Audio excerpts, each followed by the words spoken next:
Hello and welcome to part 2 of our Winona themed oil pastel class. And today I'm going to be working on a 5x7 piece of mixed media paper. I have it taped down to just a piece of cardboard. And if you're watching this, you've probably already seen our part 1 video. And we talked a lot about how to put the tape down and all the blending and stuff with oil pastels. Today we're going to do a scene that could kind of be along the Mississippi River in Winona, and it'll be a sunset, so you'll be looking like through the bridge from the area around the levee. And I'm going to start this by taking another piece of tape and putting it crosswise on my paper. You don't have to push it down really hard, just kind of get it in there. This is going to be my horizon line, and I want the top edge of my paper to be a little bit below the middle line of this piece of paper. So I have maybe about 1/3 and 2/3 of my paper is divided up that way. Okay, so since we're going to do a sunset, I'm going to actually start with the sun. And normally I would do a couple things. You could put something that's kind of small and round, like here's a roll of washi tape. This might make a good sun. That's about the size I'm going for. If you don't feel comfortable drawing a circle, find something like this or the cap off of a bottle that's about the size you want. When you put it on the paper, you want to be careful not to use a pencil or a pen or something that you're not going to be able to cover up, and then do it extremely lightly for the outline. So I'm going to take, instead of using a pencil, I'm going to use the pale orange color that's out of our 12-piece set of Pentel oil pastels. And I'm just going to kind of lightly put a circle in here, right sitting on that horizon line. And it doesn't have to be perfect. It doesn't have to be perfectly round. I know it'll be hard to see in the picture, but I'm just going to get that down for reference for myself to look at. The other thing you could do would be to take a couple of pieces of masking tape and lay them next to each other on a surface and overlap them, and then cut a circle out of it. And you could tape the circle right down to the paper, and then you don't have to worry about ever coloring in this area. And then you just peel it off later when you want to blend that all in. So once I have the spot set for my sun, I'm going to go to my yellow crayon. And every time I pick up a crayon, I call them crayons, oil pastels, I'm going to make sure that it's clean on the end. As you can see, this one is not.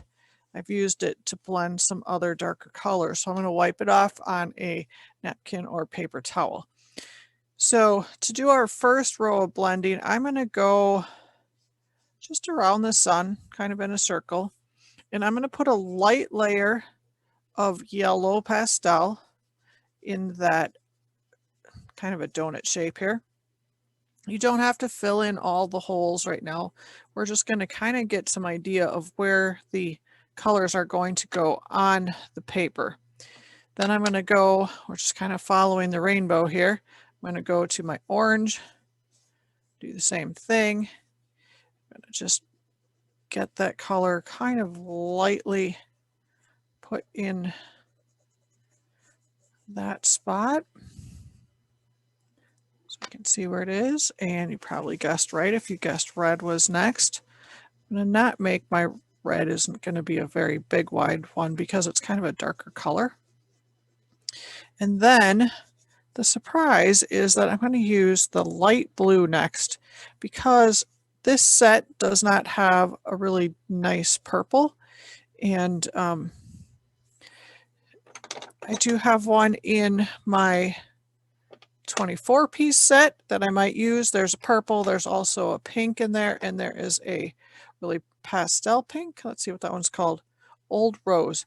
If you have any of those that you'd like to use, feel free, but I know not everybody's going to have exactly the same color, so I'm going to show you a way to kind of make a purple if you don't have one or don't like the shade of the one that you have. And then I think I'm going to go to a darker blue.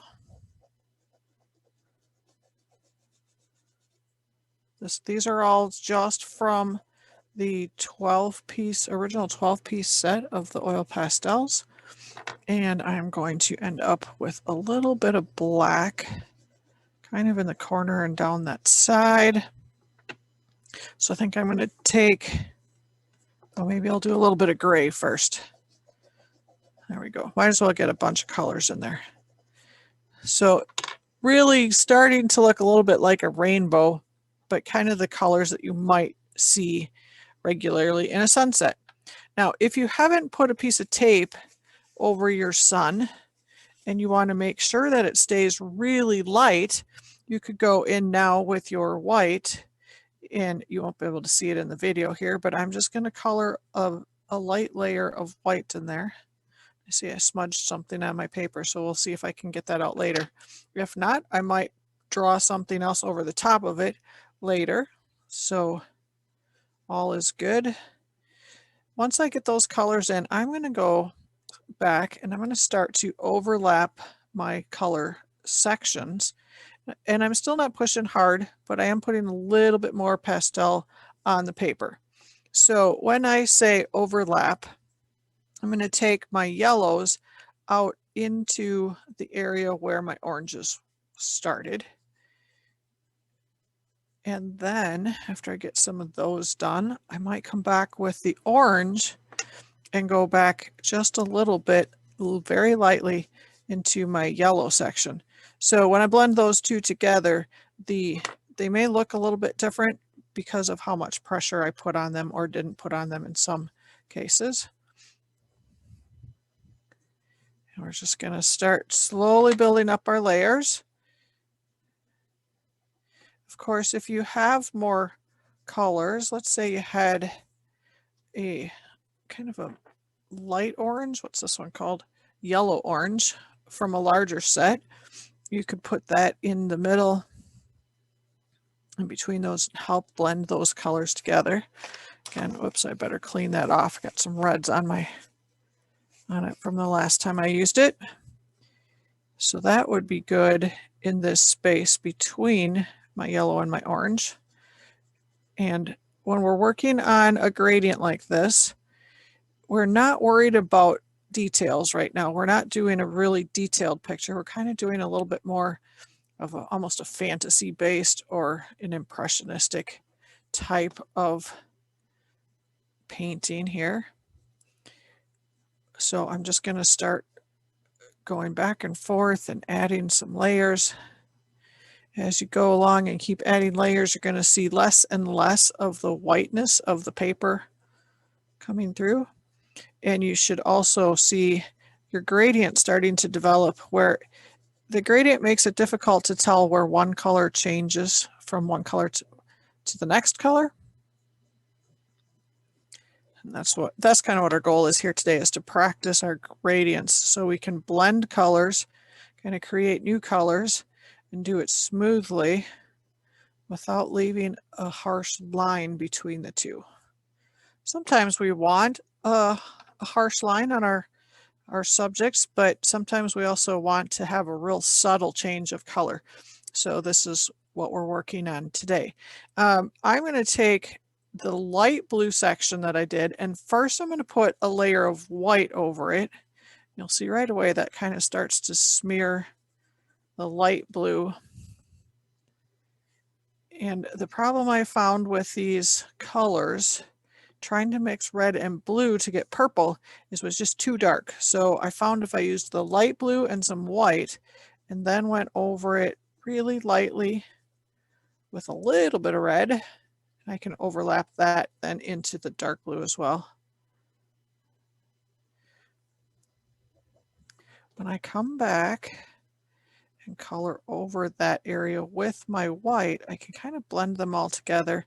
It's not a great purple, but it kind of gives you the impression of a purple space.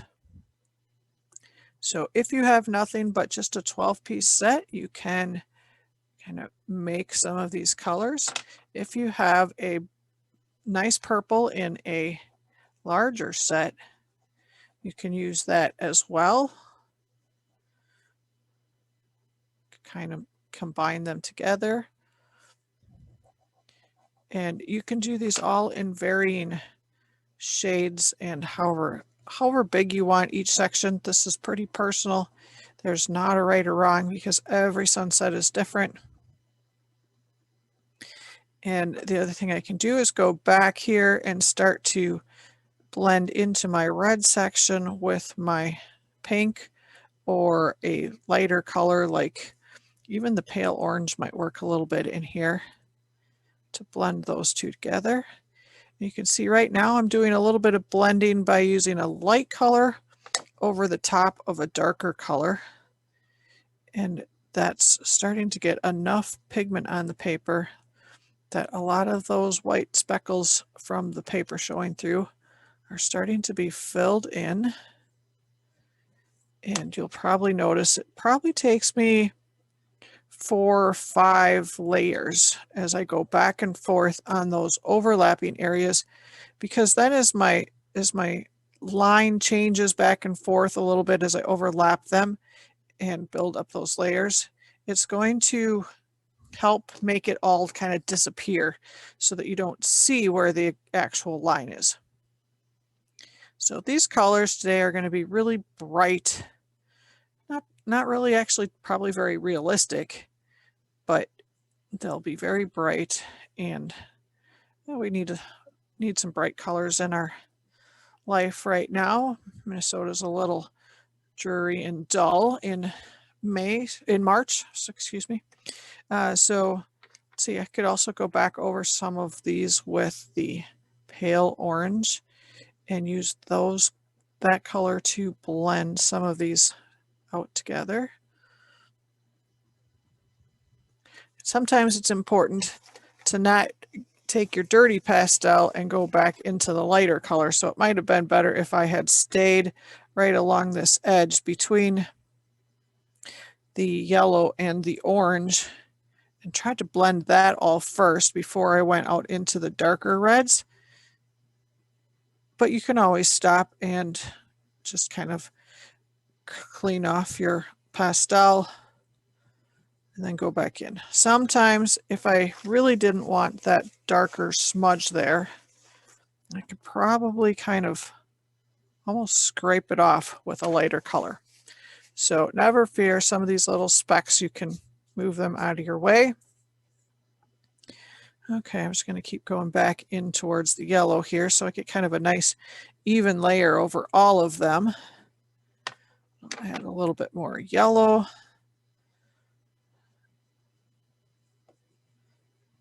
And then I can also blend more with white. It's always should clean off the end of it, shouldn't I? One of the things you can probably do is wipe a little bit of it off. It'll just smear, but you can at least lessen the amount that's on there. And then just put a little bit more pressure over it and you can kind of just blend it out. Possibly it's just diluting it so much that you don't see it, but it doesn't have to be perfect. All right, so the white is a really good blending color for all of your colors. And if I wanted to kind of tone down some of those darker colors, I could go over all of them with the white. And that'll soften those colors a little bit.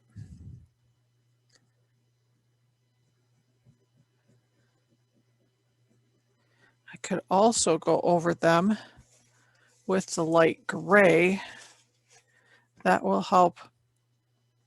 That'll darken them a little bit more, but it'll kind of tone down the intensity of the color, kind of desaturate the colors a little bit.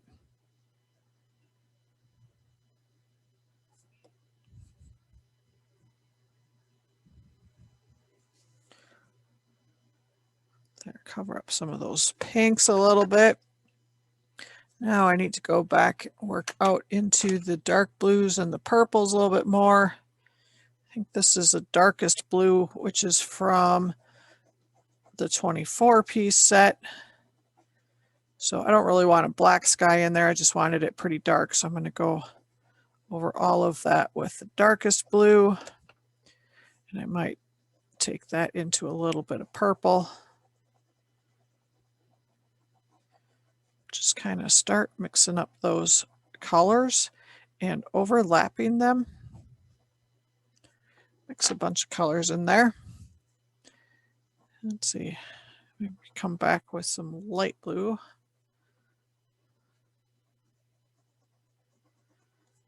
Don't forget I have to do a little bit up there in that corner too. And that's starting to blend those darker colors together.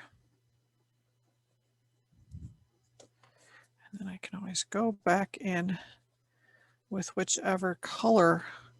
Let's say I wanted this more blue. I just go back in with my dark blue, put a little bit more pressure and a little heavier layer there. But still you'll be able to see some of the variation of the colors that are underneath it. There we go. All right, now I have enough pigment on the paper in most spots that I can do a little bit of finger blending. So I'm going to make sure my finger's clean. Wipe it on your napkin, paper towel, whatever you have with, and start with your lightest colors. And I'm just going to kind of smear them all into the paper a little bit better. Now we're really starting to fill in those white spots in the paper. And sometimes just the temperature of your hand will help soften the pastels just a little bit of friction there. And we can just start working our way out and blend those layers all together.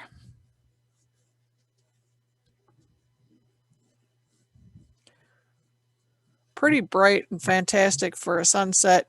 Not really realistic, but everybody could look at it and pretty much say it's a sunset.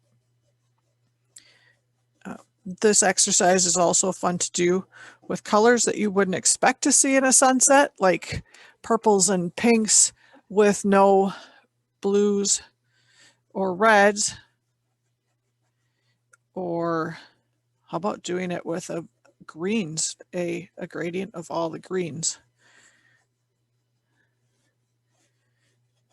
If that's what color you would like to see your sunset, then give it a try. All right, right now I'm putting quite a bit of pressure in some of these spots. I didn't have as much pastels out on this edge.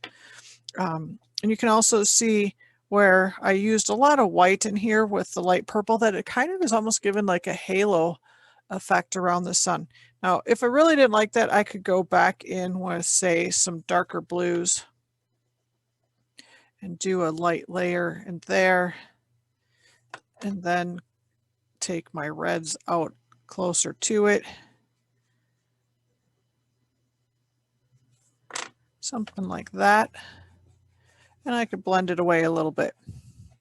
So if you put something down on your paper initially, that you can do some changing. Sometimes you can't quite get rid of it all, but you can generally do some changing of it. So let's see, go back to this blue, and I'm going to just do a light layer of this dark blue and a light layer of my red,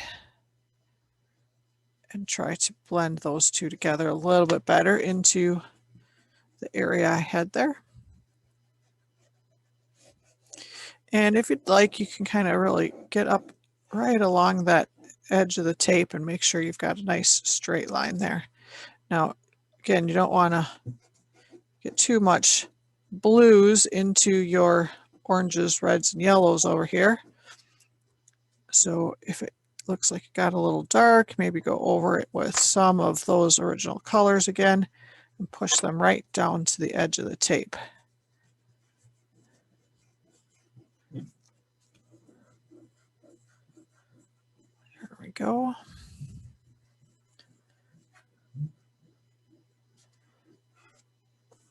All right, that red is pretty red, so I'm going to go over the red area with some of my oranges, both the light orange and the regular orange. Let's see if I can soften that line just a little bit. That looks better.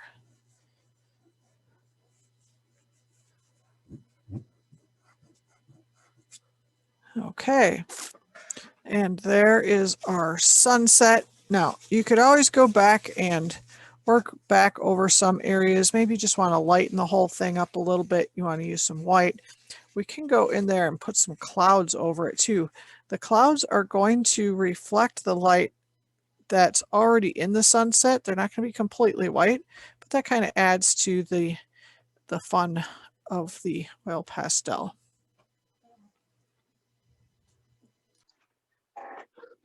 All right, so we have most of our sky done here. Let's just get a few clouds in there. So I'm going to go kind of a bottom, maybe a straight edge on the bottom and kind of a curved edge on the top. A lot of times, if you look at a cloud, the top edge is the lightest and the bottom edge is darker. So right now we're just going to have kind of a suggestion of some clouds. It's not even really a lot of cloud. There we go. Could do a couple of streaks in some places. That always looks like clouds as well. So a couple things you can do there. We can come back later in with when we're done with our acrylic paint pen and add some more highlights on top of those clouds to make them a little bit brighter, lighter yet. So I'm going to peel off that horizon line really carefully here. Just pull slow so you don't rip the paper. And when you get almost to the end, catch it so it doesn't get all twisted and twirled. And I'm just going to move it slightly up here, kind of cover that edge. That way I won't smear anything of what I'm doing down here into the sunset. And let's see, I'm going to start with, I think I'll leave this area, we're going to do water here. I'm going to leave this area down here to kind of look like the light from the sun is reflecting into the water. So maybe I will put some white. I'm going to put white streaks down. And obviously you can't see that in the camera. But then I'm going to kind of go in some of the other spots and put some of these other colors in. And I'm going to kind of do them in the same order as what I did up above. This is my light orange. Again, I'm going in very lightly with these as I get started. And when you're doing water, generally the colors aren't quite as brilliant in the water as they are in the sky. So I'm going to add a little bit of streaks of blue in there. I'm doing short kind of horizontal lines in spots because it'll kind of make it look like the reflection in your water. Okay, so in amongst all those little lines, I'm going to fill some of the white spaces with my light blue. And I'm going to do light blue again on the outside of that. I'm going to go over, I'm going to do a little bit more light blue here because that's kind of the wider spot of water. And I'm just going to add a little bit of dark blue along the edge. I'm going to leave a little bit in this corner where I don't have anything in there because we're just going to put a little bit of the shore in there. Okay, I can go back and start doing some blending.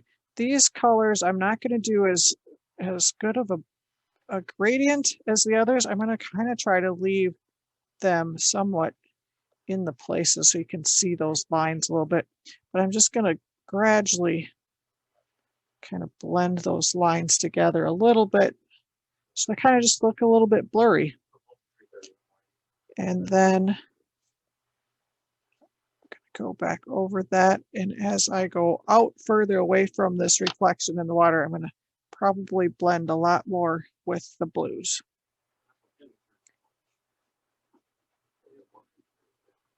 So work it out like that.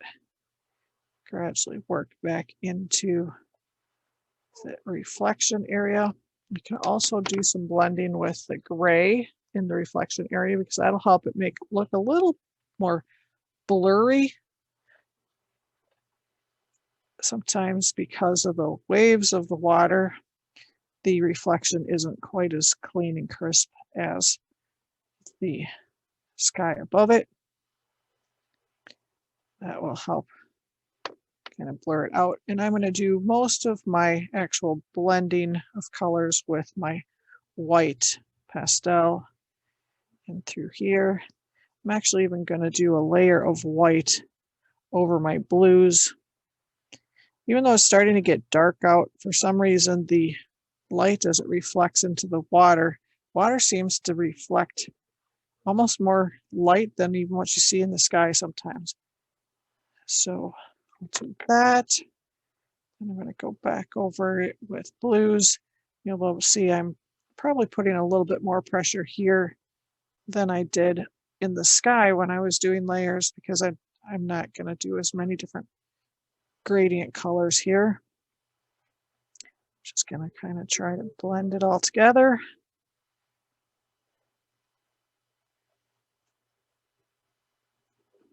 And then I'll go back with a little bit of the darker along the edge.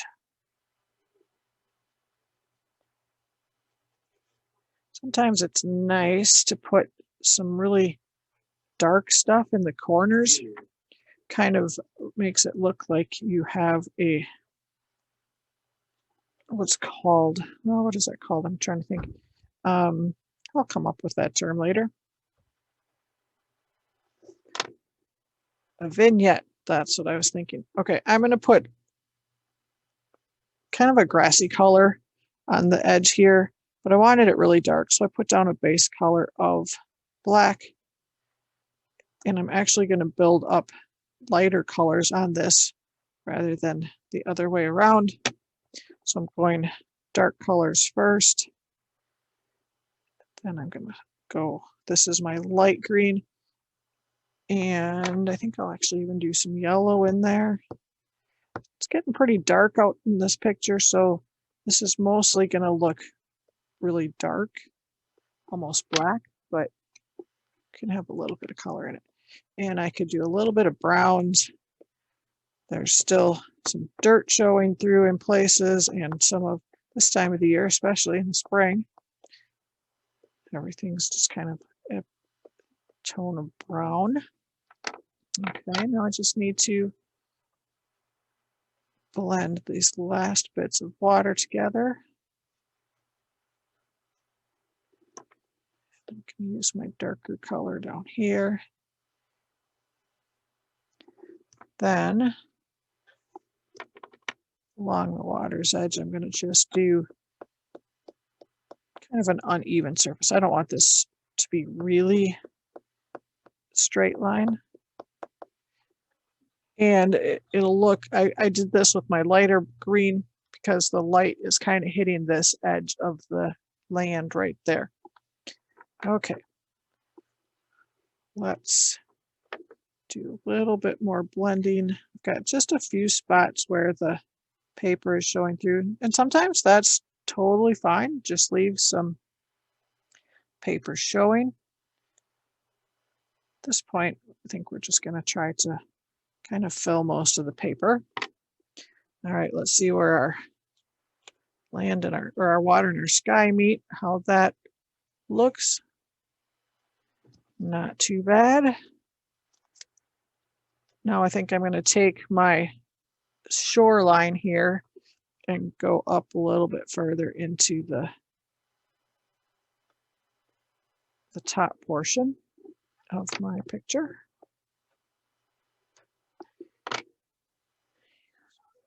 All right, if this was the Winona view on the Mississippi River, I think I might try to disguise this line between the sky and the water just a little bit. Kind of make a nice contrasting line there. So I went in with a little purple, could do a little bit of dark blue. There we go, and gently brush off some of those extra little pieces. Okay, this time of the year, you might see some birds flying over the river. Of course, almost any time of year around here, you can see birds flying. Let's get back to the paint pen here, and I'm going to pump it up and down a little bit, get some paint flowing. And I have found that if you put a little white dot right where the bird's head is, it'll look like a bald eagle. Now, since I have the pen open, I could also highlight the top edge of my clouds. Sometimes you have to go back and pump it a little bit more.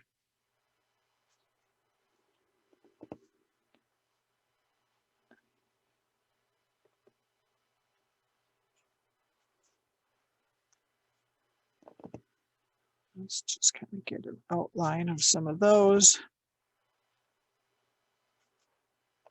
It gives it a little bit more definition.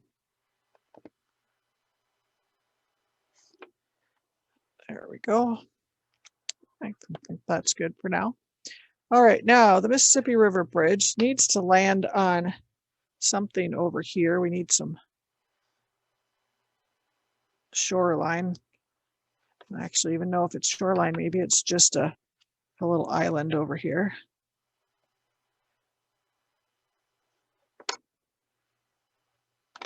I'll take that out a little bit further into the picture. And then I'm going to go to my drawing pencil, and I'm going to put a bridge support there. And let's do a bridge support over here somewhere.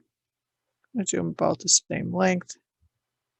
And this isn't going to look exactly like the Minnesota Interstate Bridge, but I think for anybody who has lived around Winona, you'd recognize it. And if you would like, you could get out a good picture of what we call the new bridge. Look at the shape of that. And all right, the supports need to go up a little bit higher. And then kind of a curved line. I have a feeling I'm going to end up going right over my bird. Should have done the birds a little bit higher. And then a curved line over here. What's left over there? So one of the ways to kind of make it look like the Winona Bridge is just to put a few of the support lines in. Like, let's see, I might try dividing it in half, then in half again, and maybe one more time. That's probably the best way to get those sections close to similar size. And then I'm just going to do these little kind of like V's. Put some going over here, one over there, even though I can't see it really well. There we go. So it's not a real detailed, perfect bridge, but it's the type of bridge that you would see over the Mississippi River in Winona, and gives you kind of the idea of that. Just some really simple drawing techniques. Don't need to have a lot of details in it to make it kind of suggest the sun setting over the river. Now, if you wanted to make it into more of a spring picture, you could pretend that there was some flowers maybe blooming. And I know that in Winona on the Mississippi, there's probably not flower gardens down right along the river here. But if you're not from Winona, you probably don't know that. And I could just go and press in some lighter colors of some pinks, some reds, just little dots, kind of look like there could be flowers growing there, blooming, which we'll be happy to see blooming shortly. Add a few little specks of white in there for some highlights, and I think we're done. Let's see what it looks like when we pull our tape off. I always tend to keep my pull at a little bit of an angle. Keep my tape kind of flat there. Let's see. Remember which sides you did first.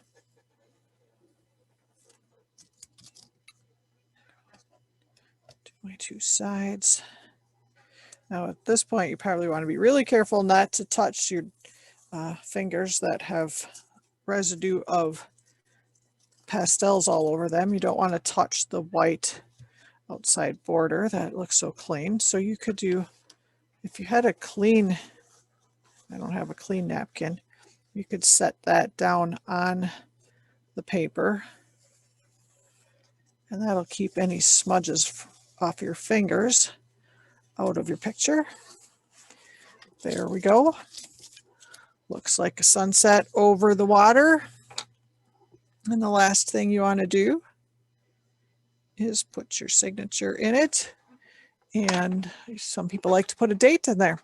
And there we have it. There is the Mississippi River, sunset over the water with some eagles and some flowers.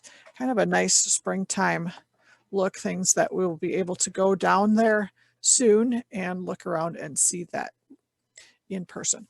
Thank you very much for joining us. If you have any questions, please email us at mca@smumn.edu, and you can get a hold of us that way. Or you could ask someone at the Winona Public Library how to get in touch with us. And we'd love to see pictures of your work, so feel free to draw something like this or something similar, put your own little twist on it, and send us a picture. We'd love to see that. And thank you again for joining us.